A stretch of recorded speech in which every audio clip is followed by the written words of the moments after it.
30 notions économiques expliquées simplement pour bien débuter. Bienvenue dans cette nouvelle capsule consacrée à l'économie. Aujourd'hui, nous allons voir 30 notions de base à connaître pour mieux comprendre les décisions économiques, les marchés, les prix, les revenus, l'emploi et la croissance.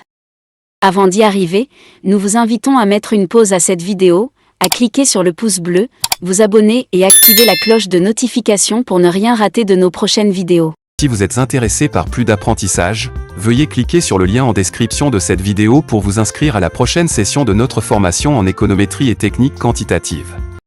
Commençons par l'idée centrale de l'économie. L'économie étudie la manière dont les individus utilisent des ressources limitées pour satisfaire des besoins illimités. C'est pour cela que la notion de rareté est fondamentale. La rareté signifie que les ressources disponibles sont limitées, alors que les besoins humains sont nombreux.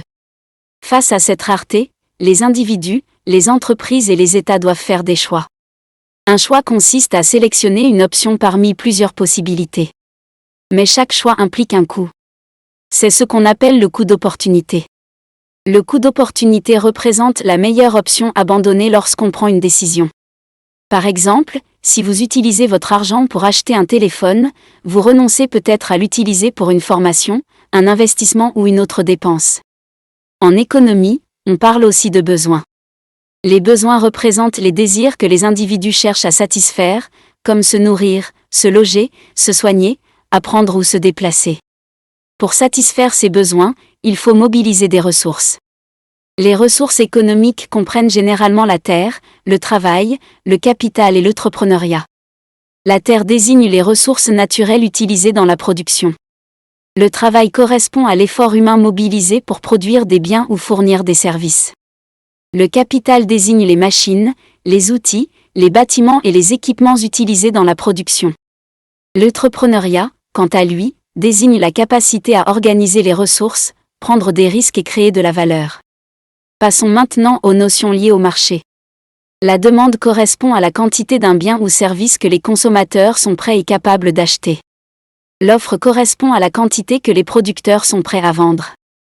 Le marché est le lieu, ou le système, où les acheteurs et les vendeurs se rencontrent pour échanger.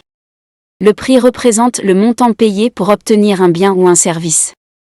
Lorsque le niveau général des prix augmente durablement, on parle d'inflation. Le chômage désigne la situation des personnes capables et désireuses de travailler, mais qui ne trouvent pas d'emploi. Le revenu représente l'argent gagné grâce au travail, à une activité économique, à un loyer ou à un investissement.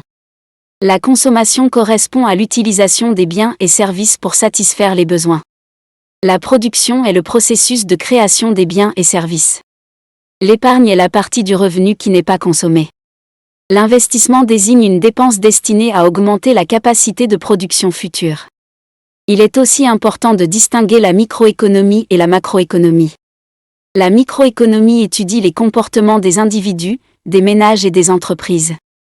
La macroéconomie étudie l'économie dans son ensemble, notamment la croissance, l'inflation, le chômage et le revenu national.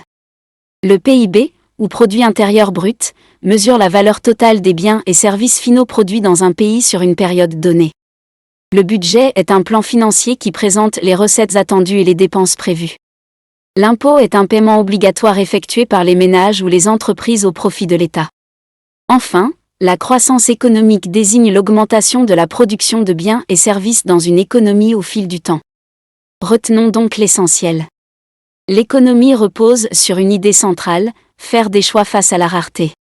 Comprendre ces notions permet de mieux analyser les marchés, les prix, les revenus, l'emploi, les politiques publiques et les grandes évolutions économiques. Merci d'avoir suivi cette capsule.